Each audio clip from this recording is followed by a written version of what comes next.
आप सभी को प्रणाम करता हूँ। वड़क्कम। अन्ना जी मुस्कुरा रही है, अभी मुझसे कह रही थी, बोले बहुत मायूस दिख रहे हो, बात क्या है? मैंने कहा मैडम बहुत दूर से यात्रा करके आया हूँ, अच्छा नहीं लग रहा। तो अन्ना जी एकदम करीब आके बैठ गए, बोले अब कैसे लग रहा? मैंने कहा अन्ना जी आप मेरे करीब आके बैठी तो मुझे ऐसे लगा जैसे कश्मीर खुद चल के केरल के पास आ गया। Very good, very nice. 4 पंक्तियां पढ़ रहा हूँ कि 8-10 बैल मिलकर अंग्रेजी फिल्मों के पोस्टर खा रहे थे। अच्छा, 8-10 बैल मिलकर अंग्रेजी फिल्मों के पोस्टर खा रहे थे। यह दृश्य देखकर नन्हे नन्हे बछड़े ललचा रहे थे। अच्छा। थोड़ी देर पश्चात मुझे पता चली यह बात, तो मैंने एक बैल से पूछा क्यों रे, सारे के सारे पोस्टर खा लिए, बछड़ों को नहीं दिए? तो बैल गुस्से से बोला उस पर तो लिखा था केवल वयस्कों के लिए।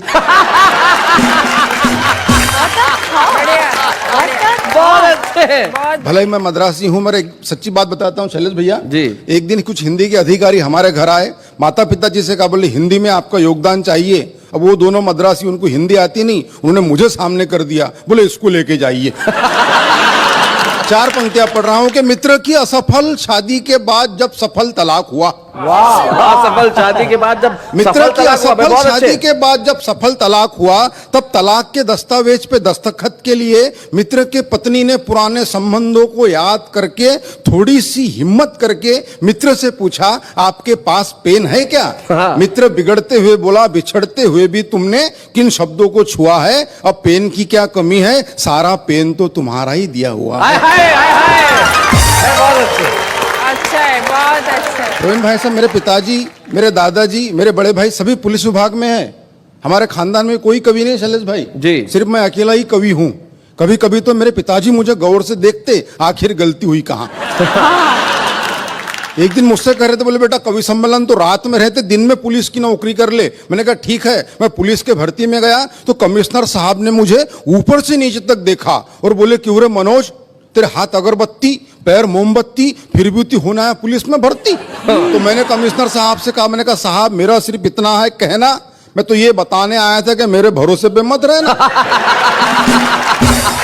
कमिश्नर साहब मुस्कुराए, एक कांस्टेबल को बुलाए, उसके हाथ से टेप लिया, मेरे छाती से लगाया, बोले मनोज मद्रासी छाती फुलाओ। मैंने अपनी छाती फुलाई, बोले बताओ देश के लिए क्या कर सकते हो? मैंने कहा कमिश्नर साहब अपने देश के लिए अपने खून की आखिरी बूंद तक दे सकता हूं। कमिश्नर साहब खुश नहीं हुए, फिर टेप खींचा, थोड़े ऊपर लगाया, बोले मनोज छाती थोड़ी और फुलाओ। मैंने अपनी छाती थोड़ी और फुलाई, बोले अब बताओ देश के लिए क्या कर सकते हो? मैंने कहा कमिश्नर साहब मैं अपने देश के लिए अपनी जान तक दे सकता हूं। साहब खुश नहीं हुए, फिर टेप खींचा, थोड़े ऊपर लगाया, बोले मनोज छाती थोड़ी और फुलाओ। मैंने अपनी छाती थोड़ी और फुलाई, बोले चलो अब कोई ऐसी बात बोलो जिससे हमारी भी छाती फूल जाए। मैंने कहा साहब 2 लाख तक दे सकता हूं। बहुत अच्छे। मगर मैं सच्ची बात बताता हूँ, मैं पुलिस में भर्ती तो नहीं हुआ, मगर जब कभी पिताजी रात में गश्त पे जाते मैं उनके साथ जाता हूँ, वहां से मैंने हाथ से उठा के लाया आनंद ले कि रात में गश्त के दौरान रास्ते में सो रहे कुत्ते को पुलिस वाले ने डंडे से मारा। कुत्ते ने गुर्रा के देखा और चुप हो गया बेचारा। मैंने कुत्ते से कहा अरे पुलिस वाले ने तुझे डंडे से मारा, क्या तेरे मन में उसे काटने के भाव नहीं जगे? कुत्ता बोला जगे, मगर पुलिस वाले के मुंह कौन लगे? जैसे ही पुलिस की जीप बड़ी आगे, 2 चोर आ रहे थे भागे भागे। पुलिस वालों ने चोरों को पकड़ा, अपना हाथ दिखाया तगड़ा। थोड़ी देर बाद दोनों चोर मुस्कुराते हुए जाने लगे तो मैंने चोरों से कहा बेवकूफो शर्म करो थोड़ा, चोरी करने के बावजूद पुलिस वालों ने तुमको छोड़ा। तो एक चोर बोला ऐसे ही थोड़ी छोड़ा, कुछ हमने छोड़ा तब कहीं जाके छोड़ा। बहुत अच्छे, बहुत बढ़िया, बहुत अच्छे। ये छोड़ा छोड़ी का दौर चलता रहेगा। हाँ। मैं 2 पंक्तियां पढ़ता हूं कि विषय था अपने विचार कम शब्दों में किस तरह बोले। इस विषय पर एक विचारक स्वयं 2 घंटे तक बोले। मगर मैं ऐसा कुछ नहीं करूंगा।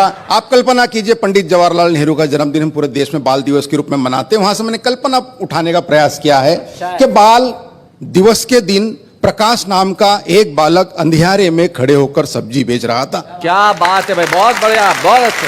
बाल दिवस के दिन प्रकाश नाम का एक बालक अंधियारे में खड़े होकर सब्जी बेच रहा था। मैंने उस बालक से पूछा पालक है क्या?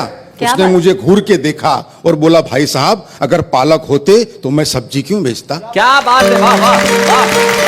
बोले अगर पालक होते तो मैं सब्जी क्यों बेचता? मैंने कहा बेटा मैं उस पालक के बारे में नहीं पूछ रहा, ये बता ये पालक क्या भाव बेच रहा? उसने फिर मेरी तरफ देखा और बोले ले जाओ, वैसे भी आजकल पालक को भाव कौन देता? आहा आहा क्या बात है। बोला ले जाओ, वैसे भी आजकल पालक को भाव कौन देता? तब जाके मैंने लिखा है कि कहीं छाव कहीं धूप होते हैं, बच्चे बच्चे भगवान का रूप होते हैं, कुल का दीपक बुढ़ापे की लाठी, जाने कैसे ख्वाब सजा लेते हैं, बच्चों का भविष्य उज्जवल हो इसीलिए माँ बाप अपना वर्तमान जला देते हैं। क्या बात है, वाह वाह भाई, बहुत अच्छा लगा। माँ बाप अपना वर्तमान जला देते हैं कि चेहरा चेहरा खिला खिला था, मित्र आज बरसों बाद मिला था, उसके ठाठ बाट देखकर कई विचार जागे मेरे खोपड़ी में, ऐसा लगा जैसे कृष्ण आए हो सुदामा के झोपड़ी में। वाह वाह वाह वाह। ऐसा लगा जैसे कृष्ण आए हो सुदामा के झोपड़ी में, मिलते ही बोला यार तू आ कभी नजदीक ही, मेरा बंगला है, गाड़ी है, नौकर है, चाकर है,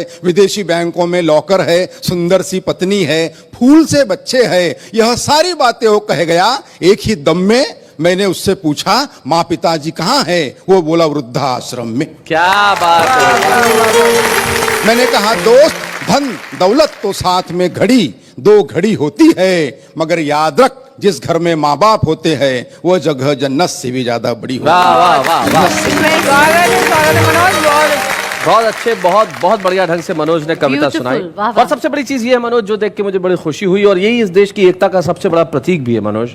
आपकी मातृभाषा तमिल है, आप रहते महाराष्ट्र अमरावती में है, वहां आपने पढ़ाई की, हिंदी में कविताएं लिखते हैं, और यही इस देश की सांस्कृतिक एकता का सबसे बड़ा प्रतीक है। तमाम भाषाएं मिलकर हिंदुस्तान बनती हैं, और अमरावती के मनोज मद्रासी जब हिंदी में कविता सुनाते हैं, ये हिंदुस्तान का सबसे बड़ा प्रतीक होता है। हम जोरदार तालियों से स्वागत करें। मनोज